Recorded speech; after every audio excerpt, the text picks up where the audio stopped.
សម្រាប់ខ្ញុំពួកគាត់ចិត្តតែល្អដូចគ្នាចិត្តរបស់ខ្ញុំខ្ញុំជួយចាក់លេខចិនចាយដោយសារពុទ្ធទាំង4នាក់ហ្នឹងចិនចាយគាត់ដើមមុនបងប្អូនអង្គវិឆ័យនេះមកលេងក្នុងរៀនចិនហ្នឹងហើយសួរចំណាប់អារម្មណ៍គាត់តិចមិនសួរបងវិឆ័យបងមួយរយៈនេះមិនដែរសុខទុក្ខអត់អីធម្មតាហើយសម្រាប់ល្ងាចនេះមានការប្រកួតដើមខ្សែក្បាត់បងបានដឹងទេបង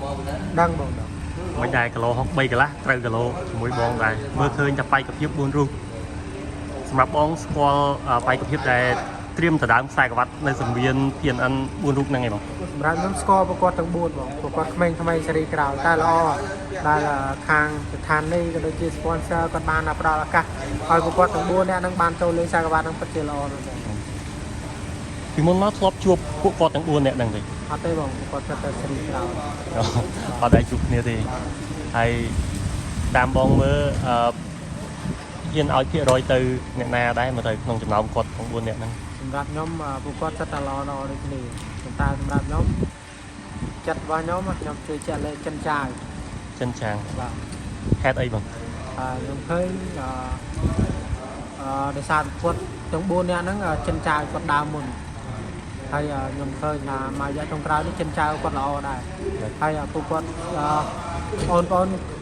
3នាក់ផ្សេងទៀតពួកគាត់ល្អដែរប៉ុន្តែខ្ញុំឲ្យភាគរយទៅចិនចាយច្រើនយូរទៅប៉ុន្តែប្រវត្តិអ្នកចិនចាងឮថាទើបតែចាញ់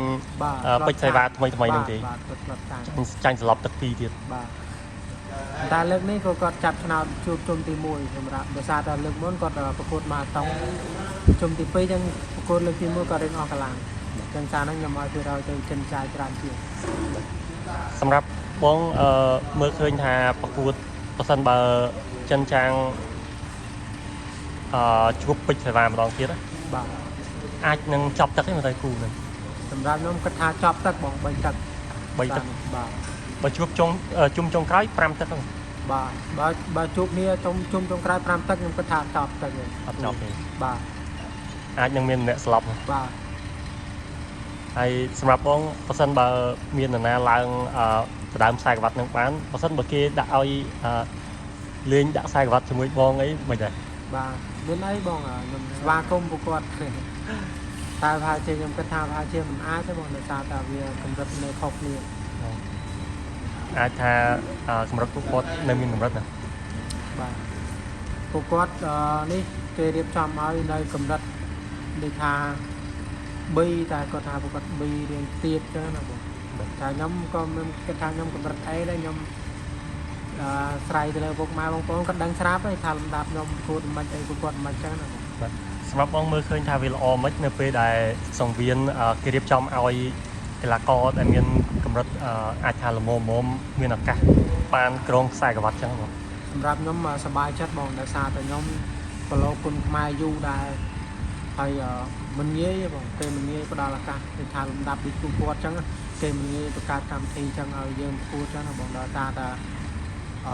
គេចង់បានលំដាប់ចឹងតែដល់ពេលជាក់ស្ដែងគឺមានស្ថានីយ៍ PNN គាត់បានធ្វើបានចឹងបងខ្ញុំមានអារម្មណ៍សប្បាយចិត្តជាមួយពួកគាត់បងអាចប្រាប់ពីអារម្មណ៍ការយើងអត់តែមានខ្សែក្បាត់ចឹងអារម្មណ៍មិនដែរយើងប្រកួតយូរដល់ពេលហើយយើងអត់តែមានខ្សែក្បាត់ហើយឃើញដូចថាសេះច្បងយើងធ្លាប់មានខ្សែក្បាត់ចឹងយើងចង់មានខ្សែក្បាត់ដូចគាត់ដែរហើយដូចជាឃើញកីឡាករគេផ្សេង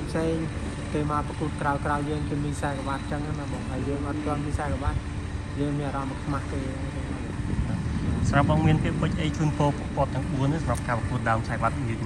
បាទមានផ្ដាំផ្សាទៅដល់បងប្អូនទាំង4ខិតខំប្រឹងប្រែងអស់ពីសមត្ថភាពព្រោះឱកាសនេះមិនចេះតែមានទេបាទអរគុណច្រើន